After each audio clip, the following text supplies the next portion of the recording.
रूस ने यूक्रेन के साथ साथ नेटो को भी इस महाजंग में रगड़ना शुरू कर दिया। इधर अमेरिका समेत नेटो के सभी 31 देश हैरान हैं कि आखिर रूसी सेना के हथियार खत्म हो क्यों नहीं रहे हैं। तो वहीं दूसरी तरफ पश्चिमी देशों की खुफिया एजेंसियों ने दावा किया कि रूस में इस वक्त 12 गुना हथियारों का बहुत तेजी से उत्पादन हो रहा है। ऐसे में सवाल ये उठ रहे हैं, तो फिर नेटो यूक्रेन को जंग आखिर कैसे जितवा पाएगा?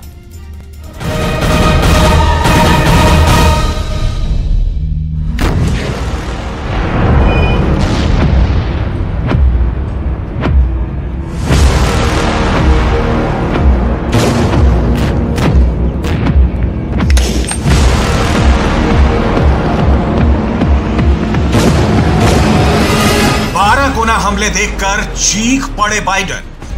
17 महीने की जंग में अगर किसी की सबसे बड़ी और शर्मनाक हार हो रही है तो वो है 31 देशों से बने नेटो की। नेटो ने ही पश्चिमी मीडिया के जरिए दुनिया को यही झूठ बताया कि रूस के हथियार खत्म हो रहे हैं और पुतिन का रूस अपने इतिहास की सबसे बुरी हार का सामना करने जा रहा है। लेकिन देखिए, नेटो का सबसे दमदार और सुपर पावर देश अमेरिका हैरान है कि आखिर रूस ने 17 महीने की जंग के बाद अब यूक्रेन पर हमले 12 गुना तेज कैसे कर दिए हैं। आखिर रूस के पास लाखों की तादाद में गोला बारूद कहां से आ रहा है और कैसे आ रहा है। जानकारों के मुताबिक इस वक्त रूस ने यूक्रेन के पूर्वी और दक्षिणी इलाकों में हर 24 घंटे में 1200 हमले शुरू कर दिए हैं। इन हमलों में रूस का सबसे सस्ता और घातक थर्मोबैरिक फ्लेम थ्रोअर यूक्रेनी सेना का काल बन चुका है।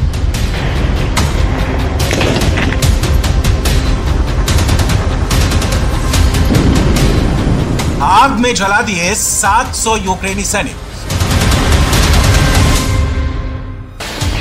वॉर जोन से आ रही रिपोर्ट के मुताबिक 4 जून से शुरू हुआ यूक्रेन का रूस के खिलाफ काउंटर अटैक बुरी तरह से फेल हो रहा है। यूक्रेनी सेना का काउंटर अटैक 1.5 महीने बाद ऐसे भंवर में फंस चुका है कि पिछले 10 दिन में यूक्रेन के 7000 सैनिक पूर्वी यूक्रेन में मारे जा चुके हैं। अगर पिछले 24 घंटे की बात करें तो रूसी सेना ने यूक्रेन के 700 सैनिकों को T-90M टैंक और इन्फेंट्री थर्मोबैरिक फ्लेम थ्रोअर से भून कर रख दिया है। अकेले डोनेस्क और कुपियांस्क में यूक्रेनी सेना को भारी नुकसान हुआ है। दावा तो यहां तक किया जा रहा है कि बखमूत जीत के दावे जो यूक्रेनी सेना कर रही है वो झूठे हैं। असल में रूसी सेना ने बखमूत में एक बार फिर से जबरदस्त पलटवार किया है।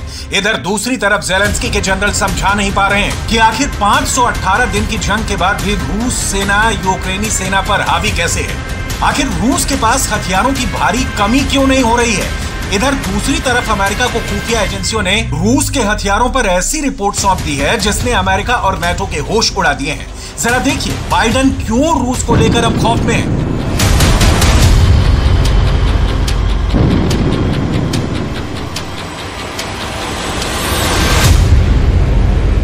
बारह गुना हमले देखकर चीख पड़े बाइडेन। रूस ने अपने गोला बारूद और घातक हथियारों के उत्पादन पर बहुत बड़ा दावा किया है। रूस ने दावा किया है कि इस वक्त रूस में गोला बारूद, बम और मिसाइलों का उत्पादन 12 गुना बढ़ चुका है। दावा तो यहां तक किया गया है कि साल 2022 की तुलना में रूस का हथियार और गोला बारूद उत्पादन 170% बढ़ चुका है। रूस के एक्सपर्ट्स ने दावा किया है कि रूसी सेना को 7 बार तक हथियारों की जरूरत पड़ी है, जिसे रूसी फैक्ट्रियों ने पूरा किया है। 1 महीने में 1 साल के बराबर रूस ने गोला बारूद का उत्पादन किया। अगर मिसाइलों की बात करें तो रूस का दावा, जितने मिसाइल पूरी दुनिया में हर महीने बन रही हैं, उससे 3 गुना मिसाइलें अकेले रूस हर महीने बना रहा है। 12 गुना हमले देखकर चीख पड़े बाइडेन। रूस के T-90M टैंक और infantry thermobaric flame thrower system ने यूक्रेनी सेना को रौंद कर रख दिया है। खास तौर से रूस की इन्फेंट्री के थर्मोबैरिक फ्लेम थ्रोअर सिस्टम ने बंकर और खाइयों में छिपे यूक्रेनी सेना के चीथड़े उड़ा दिए हैं। रूस के थर्मोबैरिक फ्लेम थ्रोअर के बारे में दावा किया जाता है कि सैनिकों के कंधे पर रखकर जिस तरह से इससे हमला किया जाता है, वो ना सिर्फ यूक्रेन के टैंक, तोप और रॉकेट आर्मी को तबाह कर रहा है, बल्कि यूक्रेनी सैनिकों के काफिलों को कुछ सेकंड में भस्म कर देता है।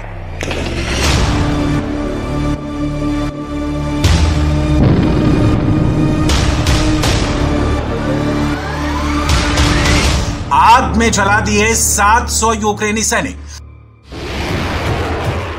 रूसी सेना को जंग के मैदान में जबरदस्त हथियार मिलते जा रहे हैं। रूस के हथियारों का उत्पादन अमेरिका, ब्रिटेन, फ्रांस और जर्मनी के हथियारों के लिए बहुत बड़ी चुनौती बन चुका है। पिछले 10 दिन में पूर्वी और दक्षिणी यूक्रेन के 35% से ज्यादा इलाके पर रूसी सेना ने नेटो के हथियारों का कब्रिस्तान बना दिया है। कीव में यूक्रेन का एयर डिफेंस सिस्टम रूस के आत्मघाती ड्रोन, मिसाइल और रॉकेट आर्मी ने तबाह करके रख दिए हैं।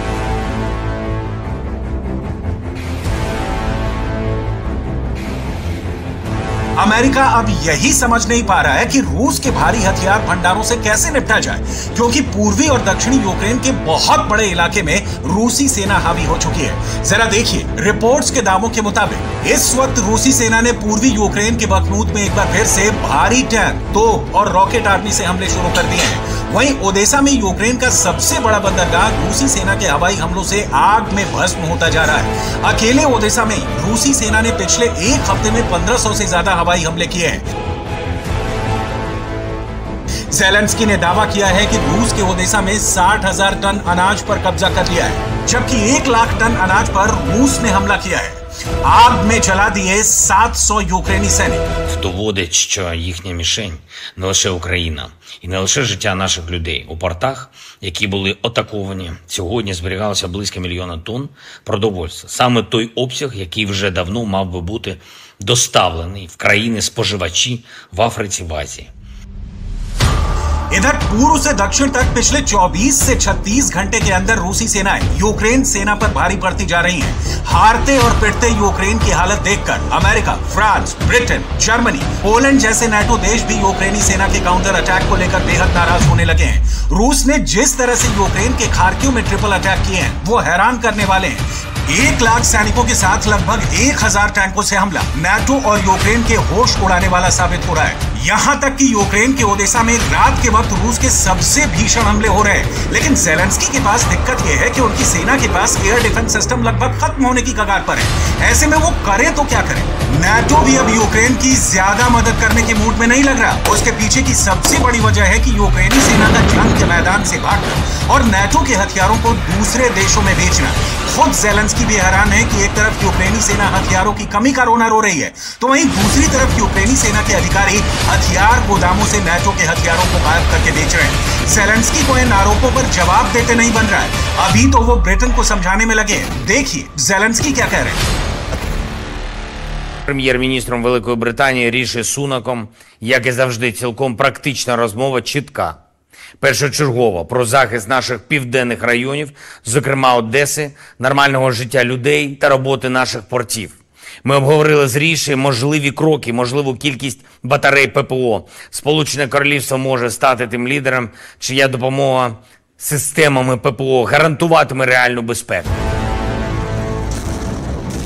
17 महीने की जंग में लगभग 80 लाख करोड़ का नुकसान यूक्रेन उठा चुका है। एक अनुमान के मुताबिक यूक्रेन की 40% से ज्यादा आबादी बहुत ही बुरे हालात में रह रही है। पूर्वी और दक्षिणी यूक्रेन के कम से कम 13 शहरों में हालात इतने बदतर हो गए हैं जहां अभी तक यूक्रेनी सेना का एक भी सैनिक नहीं पहुंच पाया है।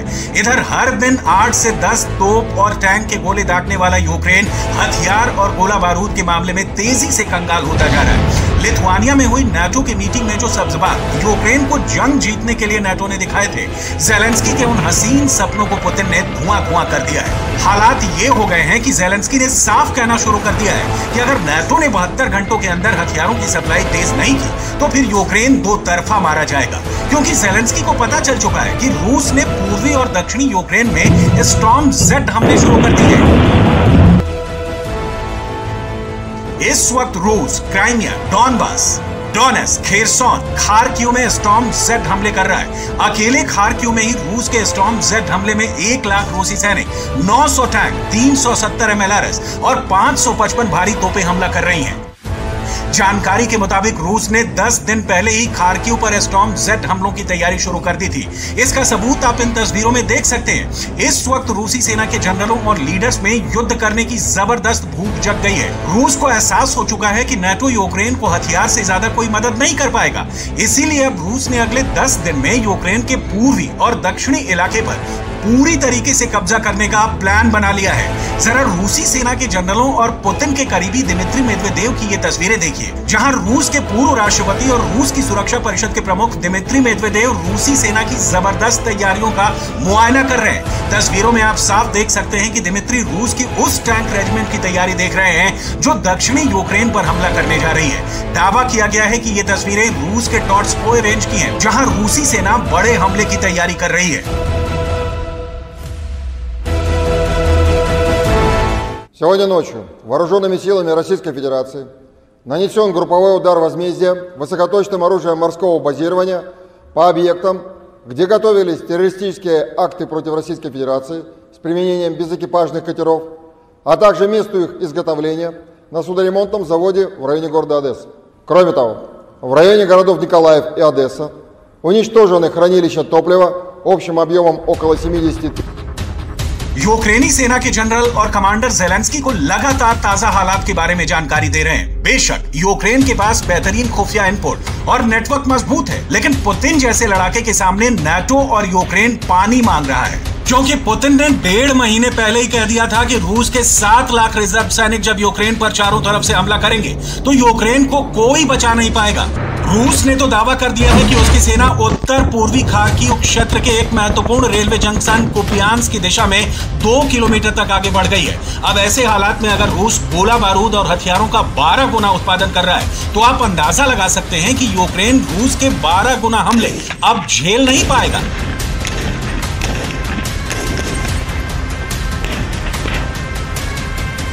पिछले 6 हफ्तों से यूक्रेन बखमूत से रूसी सेना को खदेड़ नहीं पाया है और अब यूक्रेन के पूर्वी और दक्षिणी इलाकों पर पुतिन के ट्रिपल अटैक भी शुरू हो गए हैं। अब देखना होगा कि अमेरिका, ब्रिटेन, जर्मनी और फ्रांस रूस के 12 गुना हथियारों का कैसे सामना करते हैं।